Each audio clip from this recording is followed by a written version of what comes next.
we are with another video of linear equation in one variable, but this is our part 2 in which we are going to solve word problems. So the word problem is given on the screen.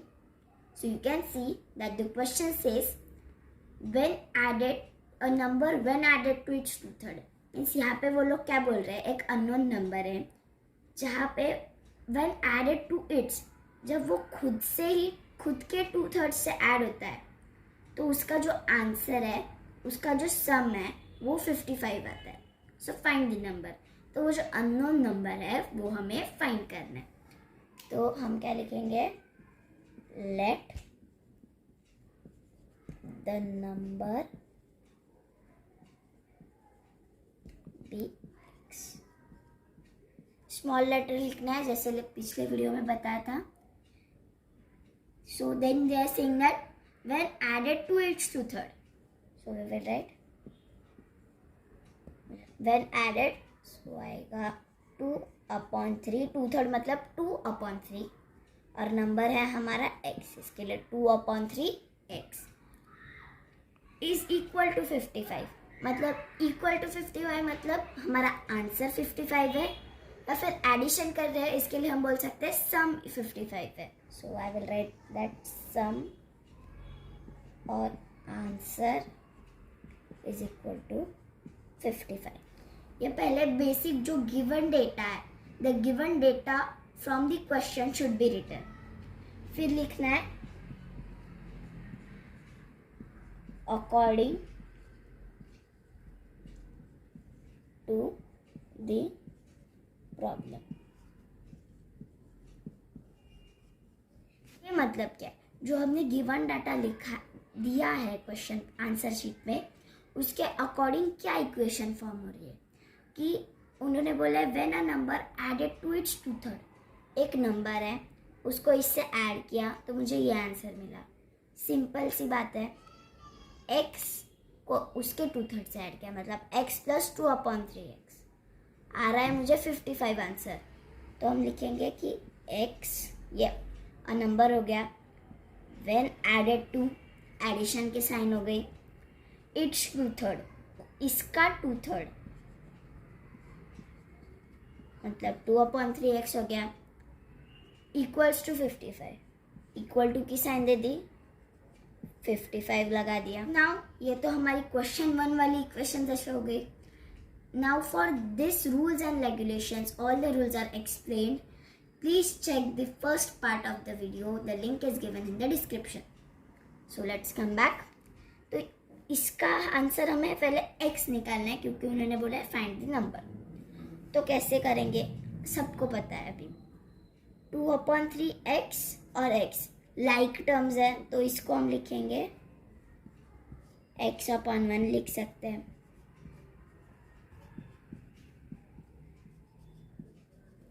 अब इसका LCM कैसे आएगा. 1 और 3 में common number कौन, मतलब उनके table में कॉमन नंबर कौन सा है, छोटा वाला, तो वो 3 है. इसके लिए इधर ब्रैकेट में लिखेंगे एलसीएम इज इक्वल टू 3. अब यहाँ पे हम एक तो 6x/1 इंटू 3/3, जो नंबर से नीचे मल्टीप्लाई होता है वही नंबर से ऊपर भी मल्टीप्लाई होता है, प्लस 2/3 तो 55. तो आएगा 3x/3 plus 2x/3 is equal to 55. 3x plus 2x whole 3 is equal to 55 मतलब 5x/3 इज इक्वल टू 55. पे ऑपरेशन चेंज होता है जैसे हम मूव करते हैं. तो इस 5/3 का आएगा करेक्ट, 5/3 का आएगा रेसिप्रोकल. तो 5/3 का हो जाएगा 3/5. तो ये कैंसिल होता है, 1 ज़ा 11 ज़ा 11 into 3 33. Therefore x is equal to 33. मतलब ये जो हमारा x था उसकी वैल्यू आ गई 33. अगर आपको ये नहीं समझ रहा, आप फिर से एक बार पार्ट 1 देखिए, revise the sums and then come to the word problem, क्योंकि इक्वेशन सॉल्व करना नहीं हुआ तो इक्वेशन बनाने में बहुत प्रॉब्लम आ सकती है. So let's see this next sum. So again you can see the question on the screen. So what they are saying is, in a class of 49 students, number of girls is 2/5 of boys. उन्होंने क्या बोला है, girls का जो count है class में boys के count से 2/5 है, मतलब 2/5 ऑफ द बॉयज़. इसके लिए बहुत बार कंफ्यूजन होता है कि हम गर्ल्स का नंबर x ले लेते हैं. इसमें कॉन्सेंट्रेशन से पढ़ना है. उन्होंने क्या बोला है, गर्ल्स इज 2/5 ऑफ बॉयज़, मतलब गर्ल्स की क्वांटिटी हमें पता है कि बॉयज़ का जितना नंबर है उससे 2/5 गर्ल्स ज़्यादा है. तो यहाँ पे क्या करना है, बॉयज़ का जो नंबर है क्लास में वो x लेना है और गर्ल्स आ जाएगा 2/5x. हम लिखेंगे लेट नंबर, ये नंबर है ऑफ बॉयज़ बी x. इसके बाद लिखेंगे, अभी बॉयज़ का नंबर हो गया तो हमें लिखना पड़ेगा गर्ल्स का number. So we will write number of girls is equal to 2/5x. Then we will write total number of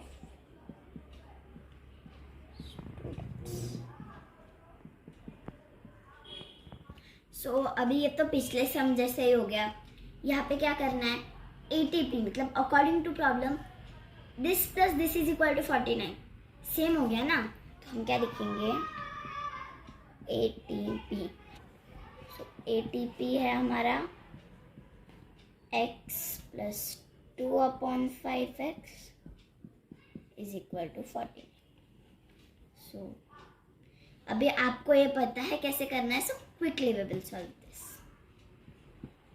so x/1 into 5/5 plus 2/5x is equal to 49. 5x/5 plus 2/5x is equal to 49. 7/5x is equal to 49. X is equal to 49 into 5/7.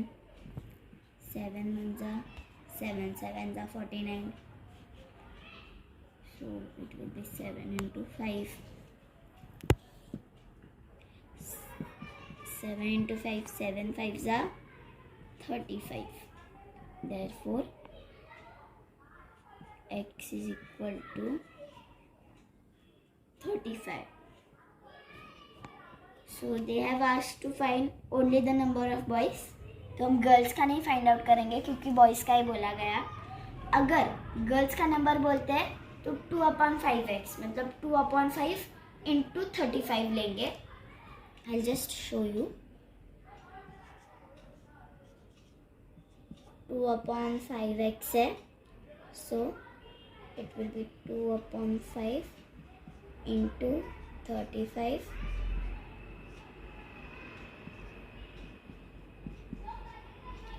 When you add this to cross check, 5 plus 4 9, 3 plus 1 4, you get 49. Now let us move on a different question. This question is related to money. You can see on the screen. Now here they are saying, now पहले तो इस question को अच्छी तरह से understand कर लेते हैं. वो क्या कह रहे हैं, a sum of ₹800 is in the form of denominations of ₹10 and 20. उनके पास टोटल 800 रुपीज़ है. वो 800 रुपीज़ उनके पास 10 रुपए के नोट में प्रेजेंट है और 20 रुपए के नोट में प्रेजेंट है. और अगर दोनों means 10 rupees note and 20 rupees note together, they are having total number of notes as 50. Find the number of notes of each type. मतलब दोनों प्रकार के हमें नोट्स फाइंड करने हैं। तो अभी स्मॉलर 10 है तो हम 10x ले, 10 को ₹10 के डिनोमिनेशन के नोट्स है उसको x ले लेते हैं। So let ₹10 notes be x। तो अगर ₹2 है मीन्स अभी 20 रुपीज़ के फाइंड आउट करने, टोटल है 50, सो आएगा 50 माइनस x।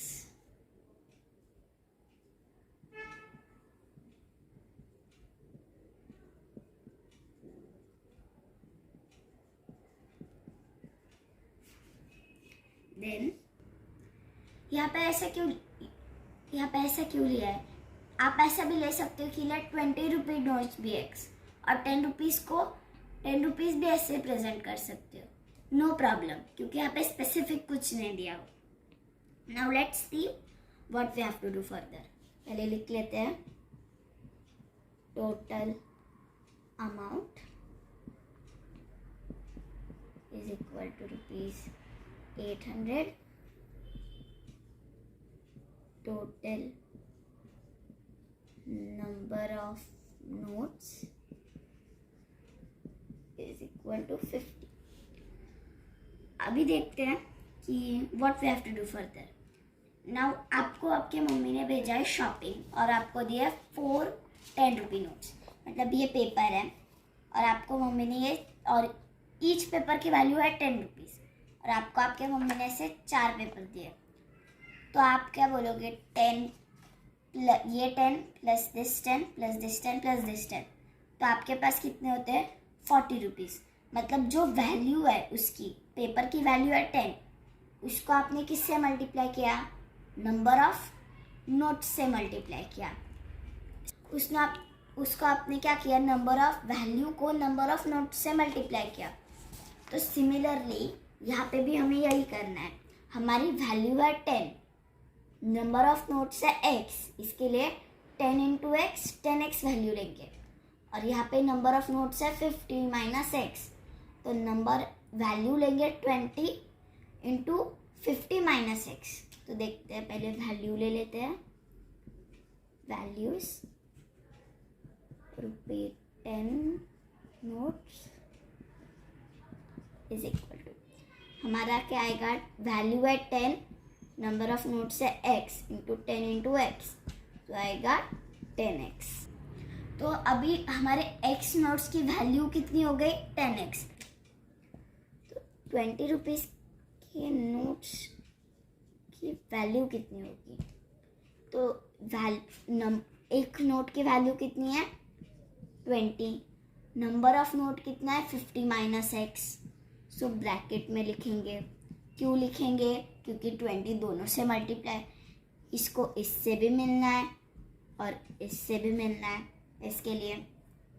देन वैल्यूज, इसकी वैल्यू क्या आएगी? 20 इंटू 50, 2 5 10, 2 0 लगा दो, 1000 हो गया। Minus, plus into minus minus. आपका इंटीजर्स का टॉपिक बहुत अच्छे होने चाहिए, साइन रूल्स पता होने चाहिए। फिर 20 इंटू एक्स 20x, तो ये हो गई आपकी वैल्यू।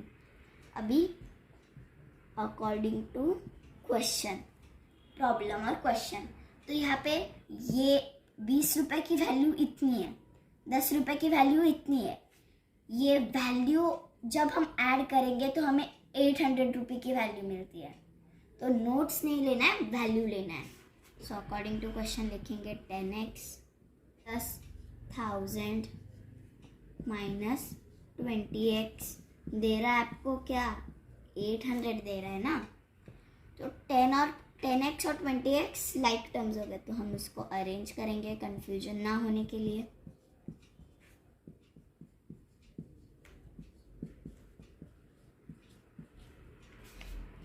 कैंसिल, सब्ट्रैक्ट कर लो। अभी ये ग्रेटर नंबर है तो ग्रेटर नंबर की साइन आएगी, माइनस 10x प्लस 1000। इसको यहाँ पे शिफ्ट कर लेंगे, साइन चेंज हो गई इसकी, 800 पहले रह जाएगा, 1000 आएगा, तो -10x इज इक्वल टू -200। यहाँ पे माइनस कैंसिल हो जाएगा। फिर x इज इक्वल टू, यहाँ पे मल्टीप्लाई तो यहाँ पे डिवाइड होगा,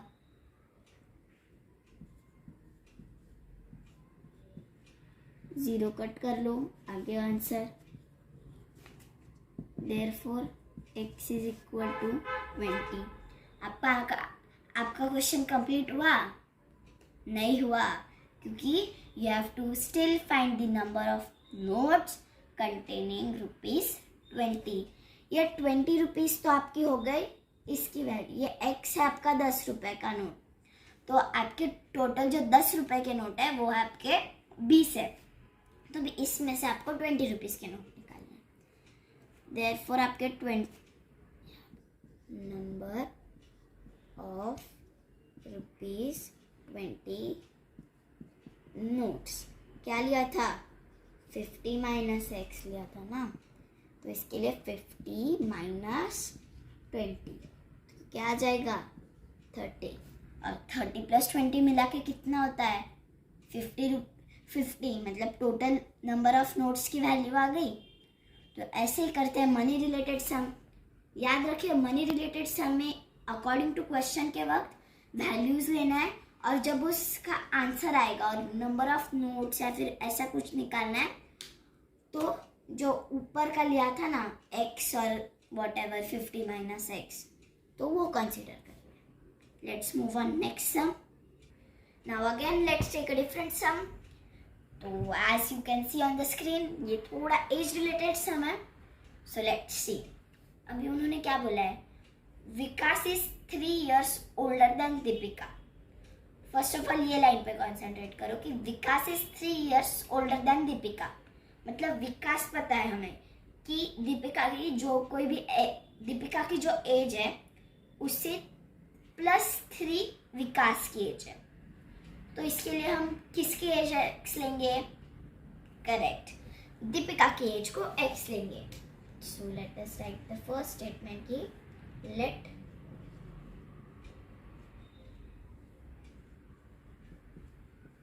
दीपिका's एज भी x।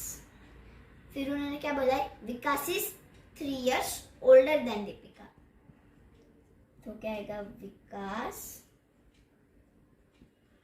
Is equal to 3 + x। Next क्या बोला है उन्होंने? 6 years ago Vikas age was 4 times Deepika's age. Find the ages of Deepika and Vikas.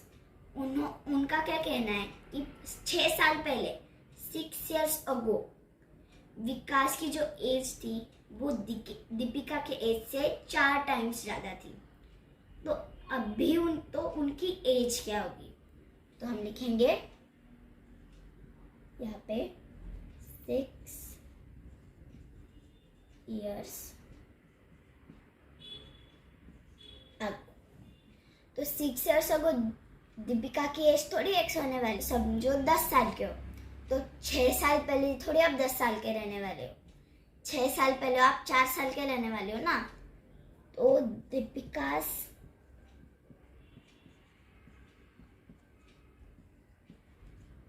As is equal to x minus 6। Vikas की क्या एज होगी?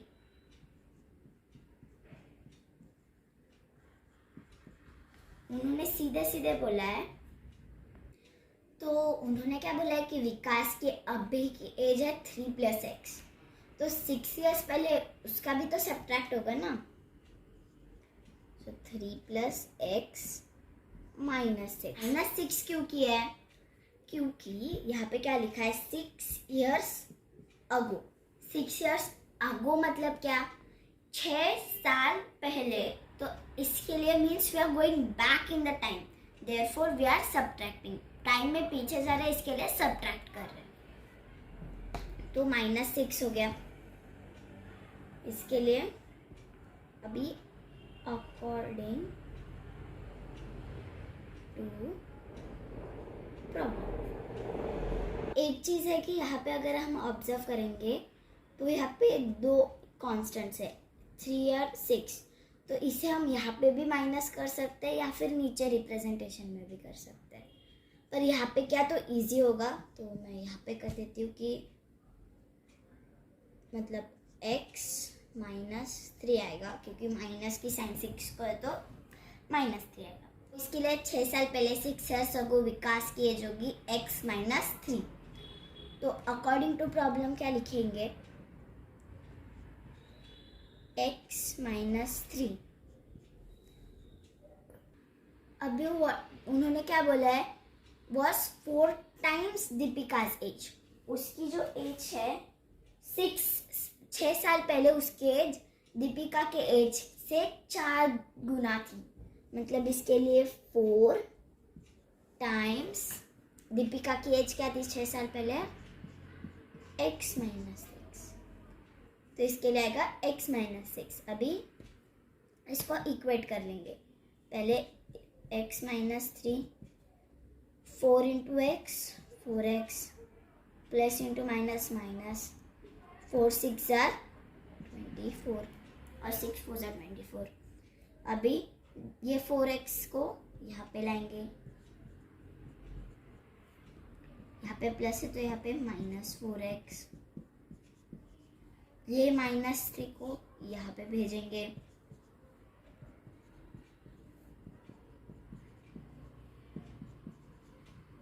तो यहाँ पे इसको आया 1, तो दिस माइनस दिस मतलब -4 -1 आएगा -3x, क्योंकि इसको माइनस साइन है, इज इक्वल टू यहाँ पे भी से 24 -3 -21। तो अभी यहाँ पे माइनस माइनस कैंसिल, तो 3x is equal to 21। Therefore x is equal to 21/3. So 1s are 7s are. Therefore x is equal to 7.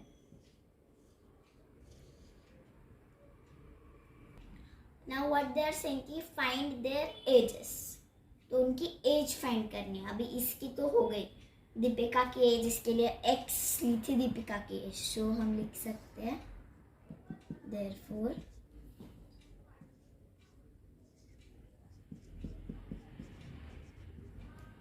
दीपिका's age is equal to 7। तो विकास की क्या ली थी हमने, x + 3, क्योंकि अभी हम यहाँ का देख रहे हैं, यहाँ का हो गया, ये 6 years ago की बात थी। अभी प्रेजेंट टाइम में देखें तो उसकी क्या ली थी हमने, 3 + x।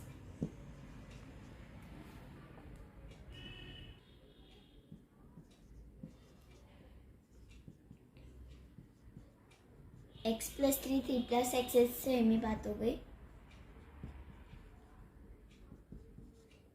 सो देयरफॉर दीपिका की एज थी x, इसके लिए x की वैल्यू थी 7, तो दीपिका की एज हो गई 7। विकास की एज की वैल्यू थी 3 + x, सो यहाँ पे हमने ले लिया 7 + x। First of all word problem solve करने में क्या ज़रूरी है, अंडरस्टैंडिंग द क्वेश्चन को अच्छे से अंडरस्टैंड करना है कि कौन सी वैल्यू को x लेना है, कौन से को 2x लेना है एज पर द क्वेश्चन। फिर क्वेश्चन समझने के बाद सारे ये जो हम लिखते हैं ना, let this be x whatever, तो वो नोट डाउन कर लेना है। पूरा डेटा नोट डाउन करने के बाद लिखना है अकॉर्डिंग टू द प्रॉब्लम। फिर अकॉर्डिंग टू द प्रॉब्लम फिर से प्रॉब्लम पे जाके देखना है कि किससे क्या रिलेशन है, इसका इससे क्या रिलेशन है, या फिर इसका इससे क्या रिलेशन है, कौन सा ऑपरेशन हो रहा है, एडिशन हो रहा है, सब्ट्रैक्शन हो रहा है, व्हाटएवर, तो वो यहाँ पे रिप्रेजेंट करना है। रिलेशन पता चल गया किसका मीन्स x का किसके साथ है, तो वो इक्वेशन में दिखाना है। वो दिखाने के बाद एक बार you have to check whatever the numbers और whatever operation you have written is correct. फिर अकॉर्डिंगली आपको सॉल्व करना है, आंसर चेक करना है। और अगर आपको लग रहा है कि थोड़ा ये मीन्स डाउट लग रहा है तो x की वैल्यू पे जो नंबर है, आंसर है, वो डाल दो और फिर टैली करके चेक कर लो, जैसे हम फर्स्ट क्वेश्चन में करते थे। So check first part if you have not checked, and see you with another interesting topic of maths. Bye bye.